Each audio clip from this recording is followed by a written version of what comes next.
या ठिकाणी पिंपरी चिंचवड मधील सन्माननीय डॉक्टर संजय देवधर सर या ठिकाणी आपल्याला उपलब्ध झालेले आहेत। ते पिंपरी चिंचवड डॉक्टर असोसिएशनचे सन्माननीय चेअरमन म्हणून पण त्यांनी काम पाहिलेलं आहे। त्याचबरोबर गेली 26 वर्ष रोटरी या आंतरराष्ट्रीय संस्थेचे ते सन्माननीय सदस्य आहेत आणि या ठिकाणी पिंपरी चिंचवड मधील स्कूल ऑलिम्पिकचे ते प्रणेते आहेत।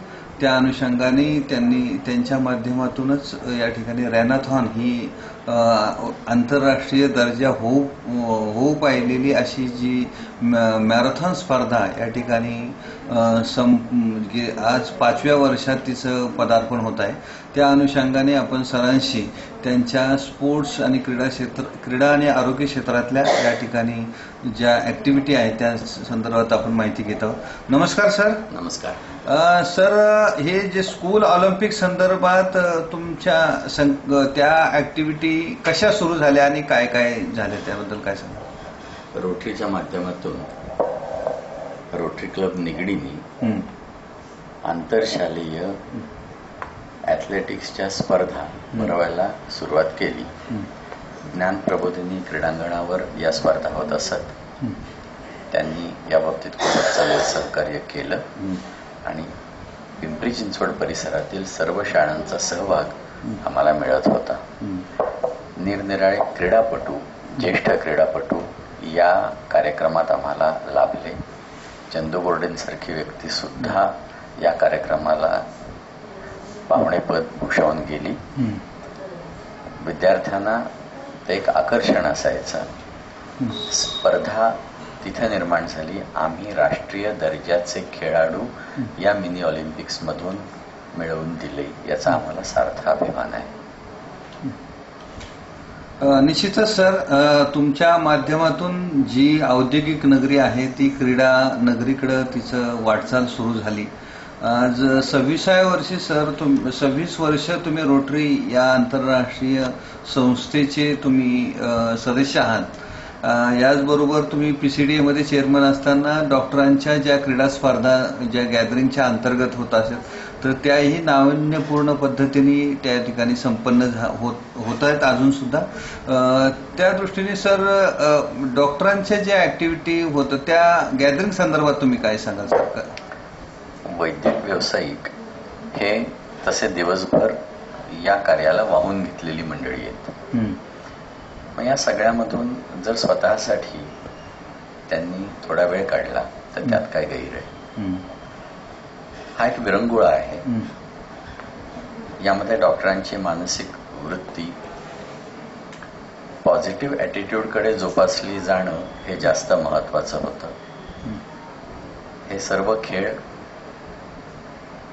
इनडोअर तसेच आउटडोअर दोन्ही पद्धतीचे होत असत, ज्याच्यामध्ये इनडोअरला बॅडमिंटन आहे, टेबल टेनिस आहे, कॅरम आहे।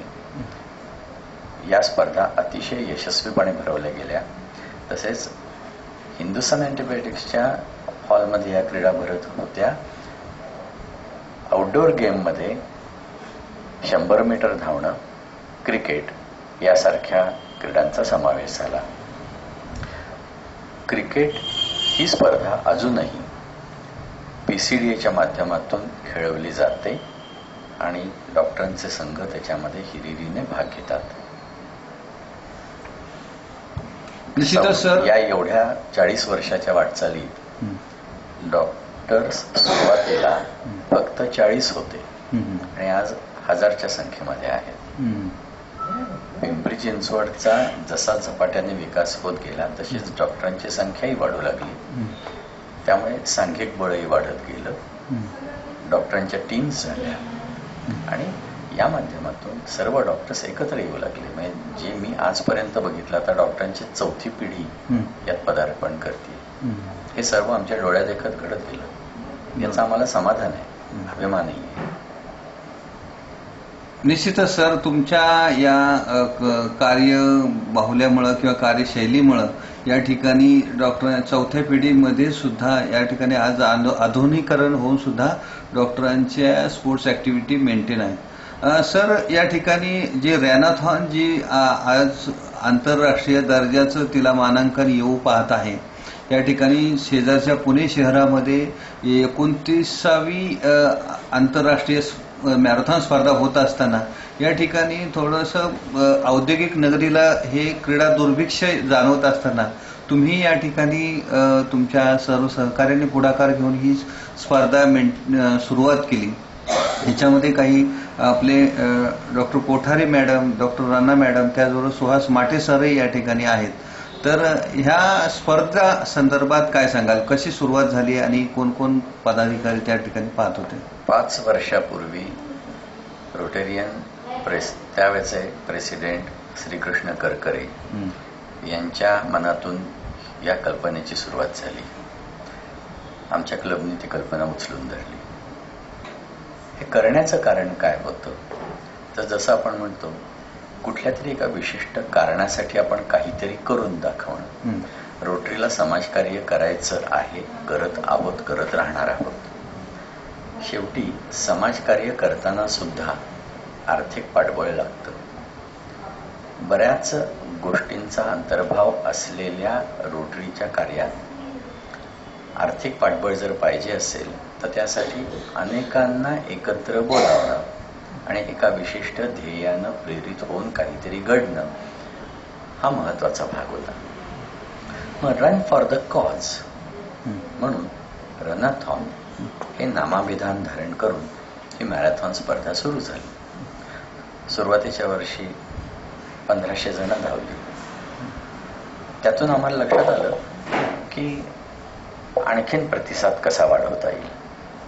दुसऱ्या वर्षी आम्ही कॉर्पोरेटच्या क्षेत्रात वळालो. त्यांनाही आम्ही प्रमोशन केलं की तुम्ही याच्यामध्ये तुमचे ॲथलीट पाठवा. प्रोफेशनल ॲथलीट्स याच्याबरोबरच कॉर्पोरेट ॲथलीट्स, शालेय विद्यार्थी यांचा समावेश झाला. त्याच्या पुढच्या वर्षी शालेय विद्यार्थी, महाविद्यालयीन विद्यार्थी, कॉर्पोरेट जगत, रोटेरियन या सर्वांनी ही स्पर्धा 7,000चा सहभाग होता आणि यावर्षी 10,000 धावपटू धावले. मग हे धावले असं जरी आपण म्हटलं तर मग ह्याच्यामध्ये आणखीन काय घेता आलं तर कॉर्पोरेट जगात याचा प्रसार झाला. आम्ही त्यांना ह्याच्यात कसं काय घेऊ शकलो, रोटरी करत असलेल्या कार्याची माहिती त्यांना दिली. ही माहिती त्यांना पटल्यानंतर ते आपण पुढे आले. हॅपी व्हिलेज ही संकल्पना रोटरीने राबवायला सुरुवात केल्यानंतर ज्या गावात प्यायला पाणी नव्हतं, गटाराचं पाणी प्यायचे लोक, चालायला रस्ता नव्हता, तिथं आम्हाला जाणवलं की हे योग्य नाही, ही सुरक्षितता नाही. गावामध्ये वैद्यकीय मदत पोचत नव्हती. पाण्याचा प्रश्न होता. पिण्याच्या पाण्यासाठी कित्येक किलोमीटर पायपीट करायला लागायची. आबालवृद्ध सगळेच धावायचे त्याच्यासाठी. प्यायला शुद्ध पाणी नव्हतं. इतकंच कशाला, टॉयलेट ब्लॉकची व्यवस्था नव्हती. उघड्यावरती जायचं त्यामध्ये संकोच, ह्या गोष्टीला फार जास्त महत्व आहे हे लक्षात आलं आमच्या. म्हणून हे सर्व प्रोजेक्ट आम्ही आज मावळ भागात राबवत आहोत. गेल्या वर्षी ज्या वेळेला आमच्या रोटरी क्लबला 25 वर्ष पूर्ण झाली त्यावेळेला रोटरीचे आंतरराष्ट्रीय अध्यक्ष कल्याण बॅनर्जी आले होते आमच्या प्रोजेक्टचं उद्घाटन करायला. 400 एकर जमीन पाण्याखाली आम्ही भिजवली लिफ्ट इरिगेशनचा प्रोजेक्ट करून. एक बटन दाबता क्षणी पाईपमधून पाणी यायला लागलं आणि 400 एकर जमीन ओलिताखाली आली. ज्या ठिकाणी एकच पीक घेतलं जाणार होतं तिथं आता 4 पिकं, 6 पिकं निघायला लागली. पिण्याच्या पाण्याचा प्रश्न होता. आम्ही नॅचरल सोर्सनी डोंगरावरचं वाहून जाणारं पाणी हे खालच्या एका ठिकाणी गोळा करून तिथून पाण्याच्या टाकीत घेऊन तिथून प्रत्येक घरापर्यंत आज पाण्याचा नळ पोचवला. 500 टॉयलेट बॉक्सचा प्रोजेक्ट ही आमची महत्वाकांक्षी योजना आहे. त्यापैकी 250 तयार झालेत आणि ह्याच्या उद्घाटनासाठी रोटरीचे आंतरराष्ट्रीय अध्यक्ष रवींद्रन जे पुढच्या वर्षासाठी आहेत 15-16 साठी ते येणार आहेत. ही आमची अचिव्हमेंट आहे. हे प्रोजेक्ट बघितल्यानंतर कॉर्पोरेट जगतालाही वाटलं आपण यांना हातभार लावलाच पाहिजे. खेळामधून, या रनाथॉनमधून हे उत्पन्न आम्हाला मिळालं. कारण कॉर्पोरेट जगाने आम्हाला ह्या देणग्या सढळ हाताने दिल्या आणि अजून देण्याची त्यांची इच्छा आहे. तुम्ही काम करा, आम्ही आर्थिक मदत देतो. हे जे आम्हाला मिळालं हे अवर्णनीय आहे.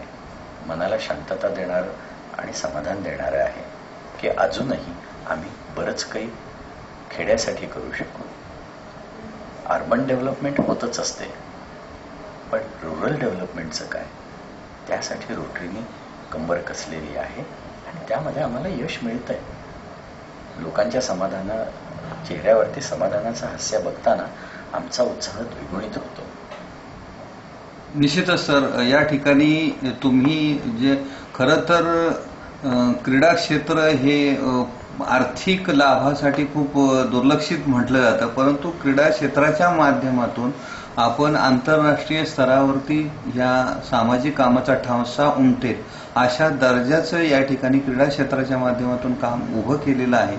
आज तुमच्या माध्यमामुळं किंवा तुमच्या इतर सहकाऱ्यांच्या माध्यमामुळं पिंपरी चिंचवडला अभिमानाने त्यांची मान उंचावेल आणि छाती अभिमानाने फुगेल असं हे क्रीडा क्षेत्रातलं योगदान या ठिकाणी उभं केलंय.